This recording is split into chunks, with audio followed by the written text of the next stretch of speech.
महाराष्ट्रातले थोर संत श्री संत नरहरी सोनार यांचा जीवन वृत्तांत आज आपण पाहणार आहोत। नरहरीच्या वडिलांचे नाव अच्युत आणि आईचे नाव होते सावित्रीबाई। अच्युत हे शिवभक्त होते। पंढरपूरला येऊन तेथील मल्लिकार्जुनाच्या देवळात दुकान मांडून ते राहिले। देवाकडे तोंड करून काम करायचे। एकदा काम करीत असताना त्यांच्या हातून हातोडा निसटून देवाच्या पिंडीवर पडला।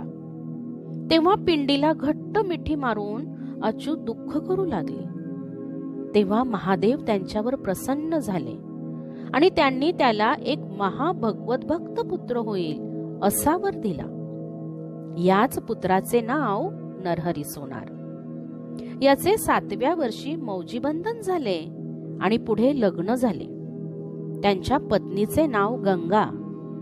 नरहरी सोनार हे कडक शिवभक्त होते। नरहरी देवाची मूर्ती घडवत असताना त्यांचा हातोडा मूर्तीच्या पोटात लागल्यामुळे ते फार दुःखी झाले।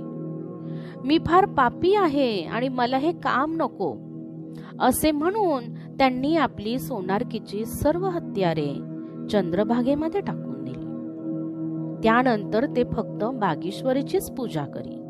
तेव्हा देवाने बागेश्वरी पासून सुवर्ण प्रसवण्यास प्रारंभ केला आणि आश्चर्य म्हणजे रोज 1.25 तोळा सुवर्ण निघे।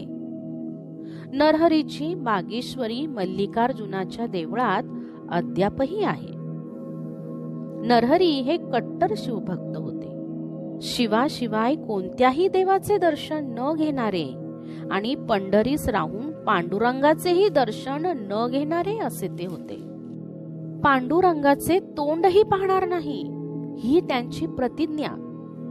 तेथील मल्लिकार्जुनाच्या देवळात ध्यानस्थ बसण्यात त्यांना धन्यता वाटे। शंकराची मनोभावे पूजा करून त्यांची स्तुती स्तोत्रे गायल्याशिवाय त्यांना चैन पडत नसे। अभंग गाण्यात सदैव गुंग। त्यांचा स्वरचित अभंग पहा।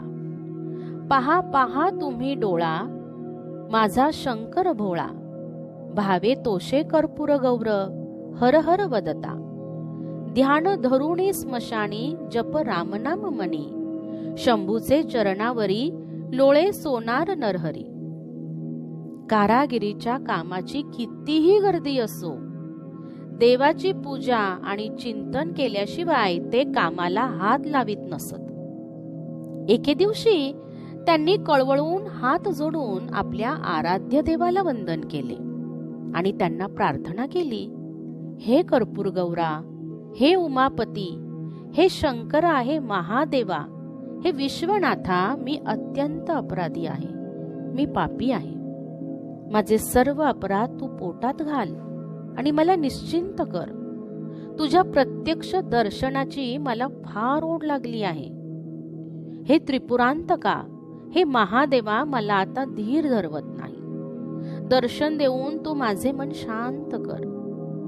अत्यंत कळवळ्याने केलेला धावा ऐकून देवही संतुष्ट झाले आणि नरहरीच्या इच्छेप्रमाणे शंकरांनी त्यांना रात्री स्वप्नात दर्शन दिले आणि म्हणाले, भक्ता, मी तुझी आर्तता ओळखून प्रसन्न झालो आहे। तू निश्चिंत राहा, कशाचीही काळजी करू नकोस।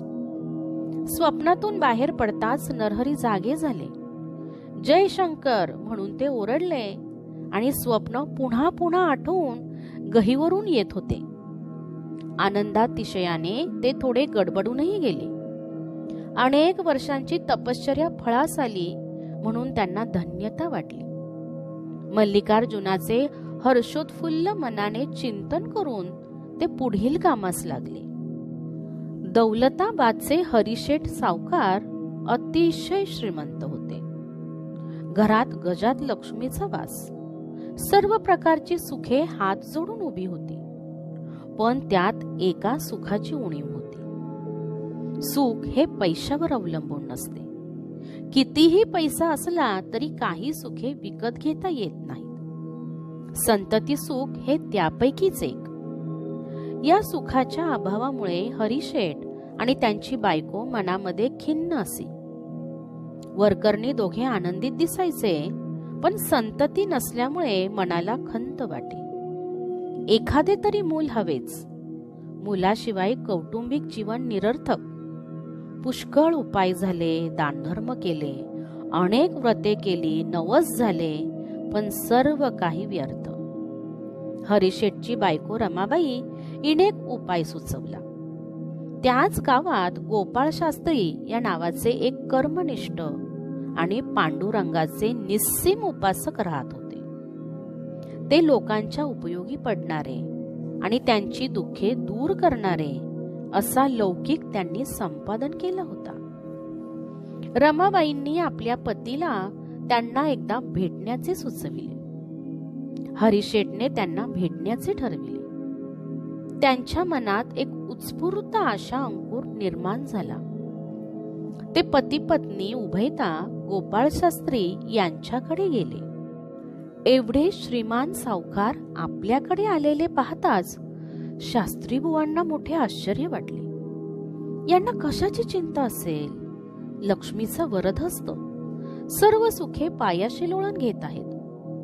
यांचे माझ्याकडे आज काय बरे काम असावे, असा विचार त्यांच्या मनात आला. हरिशेठने त्यांच्या मनातील व्यथा व्यक्त केली. कितीही पैसा लागला तरी मी तो खर्च करण्यास तयार आहे.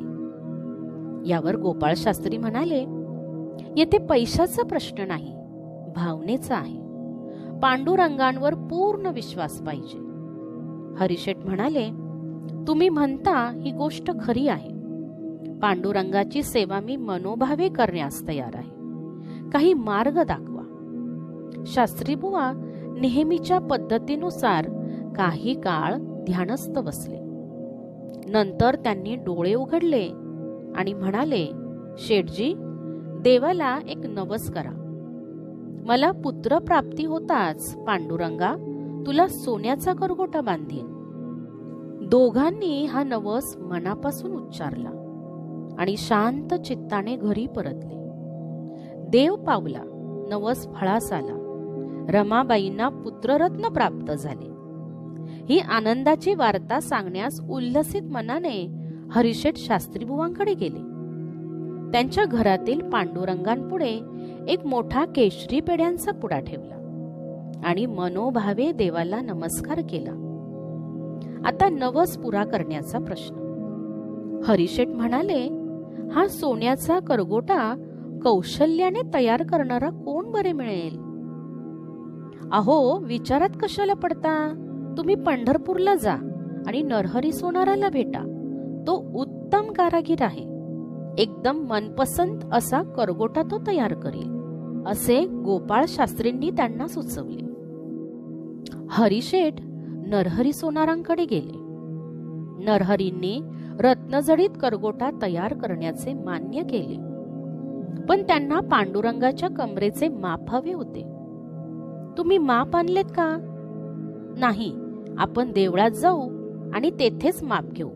चला माझ्या बरोबर. छे हो, ही गोष्ट जमणार नाही. मी पांडुरंगाच्या देवळात कधीच जात नाही आणि त्यांचे दर्शन कधीच घेत नाही. माझा मल्लिकार्जुन, नमः शिवाय नमः शिवाय, शिवाशिवाय मी कोणत्याच देवाची भक्ती करत नाही. नमः शिवाय नमः शिवाय, पांडुरंगाचे मी तोंड देखील बघणार नाही. हरिशेठ यांना आश्चर्य वाटले. पंढरपुरात राहून पांडुरंगाचे तोंड न पाहणारा मनुष्य विरळच. ते म्हणाले, नरहरी बुवा, काही हरकत नाही. तुमचा निश्चय मी कसा मोडू? मी माप घेऊन येतो. माप मिळाल्यावर नरहरी सोनाराने आपले कौशल्य पणास लावून रत्नजडीत करगोटा तयार केला. तो चकाकणारा जिन्नस त्यांनी हरिशेठला दिला. दुसऱ्या दिवशी हरिशेठ आणि त्यांची पत्नी चंद्रभागेवर गेली. तेथे स्नान करून ते शुचिर्भूत झाले. उल्लसित अंतःकरणाने ते पांडुरंगाच्या दर्शनाला गेले. जाताना त्यांच्या मनात अनेक विचारांची गर्दी झाली होती. पांडुरंगा, तू आमची मनोकामना पूर्ण केलीस. घरात बाळलीला सुरू झाल्या.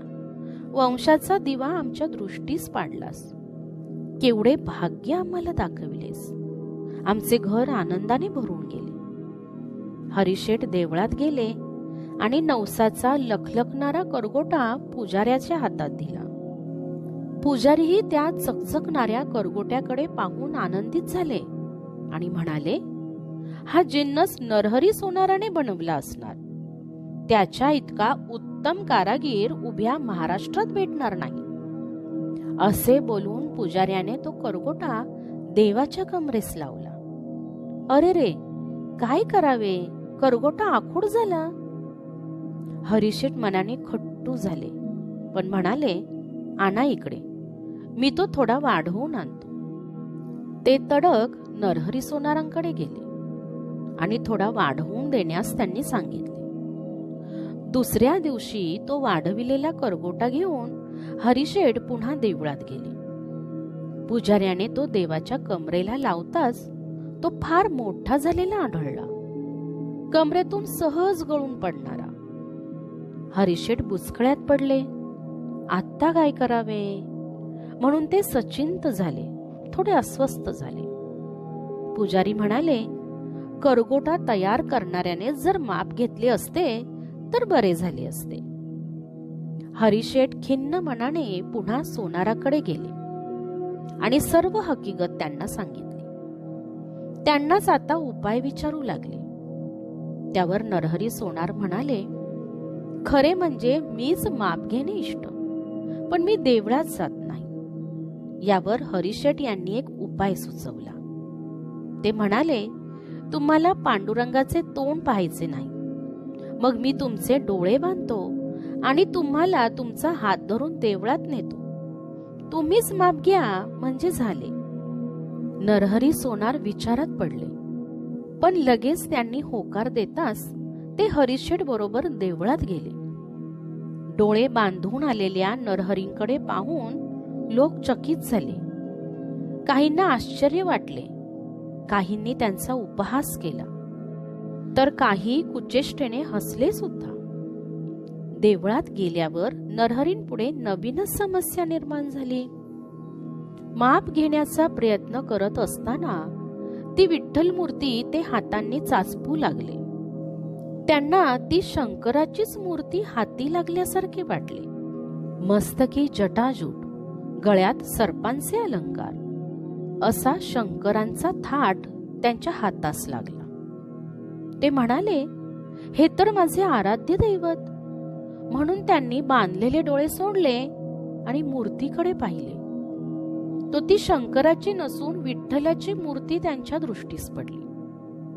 त्यांनी पुन्हा डोळे झाकले आणि मूर्तीस चाचपून पाहिले, तर पुन्हा शिवमूर्ती त्यांच्या हातास लागली. नमः शिवाय, नमः शिवाय म्हणून ते गरजले. त्यांना आश्चर्याचा धक्का बसला. अहो, ही पांडुरंगाची मूर्ती आहे, डोळे उघडून पहा. शेवटी डोळ्यावरचे फडके बाजूला केले आणि काय आश्चर्य, समोर विठ्ठलाची हसरी प्रतिमा त्यांनी निरखून पाहिली. पण मग आपल्याला शंकर कसे भासले? एवढ्यात त्यांना पुढील उद्गार ऐकू आले. नरहरी, शंकर काय किंवा विठ्ठल काय, ही एकाच देवाची स्वरूपे आहेत. अज्ञानाने तू द्वैतभाव मनात धरला होतास. देव एकच आहे, अद्वैत लक्षात घे. हे शब्द ऐकताच नरहरी सोनाराला पुढील उद्गार स्फुरले. शिव आणि विष्णू एकची प्रतिमा, ऐसा ज्याचा प्रेमा सदोदित. धन्य ते संसारी नर आणि नारी, वाचे हर हरी उच्चारित. सोनार नरहरी न देखे द्वैत, अवघा मूर्तिमंत एक रूप. अशा प्रकारे नरहरी सोनारांना अद्वैताचा साक्षात्कार झाला. नरहरी यांची बागीश्वरी मल्लिकार्जुनाच्या देवळात अद्यापही पाहण्यास आपणास मिळते.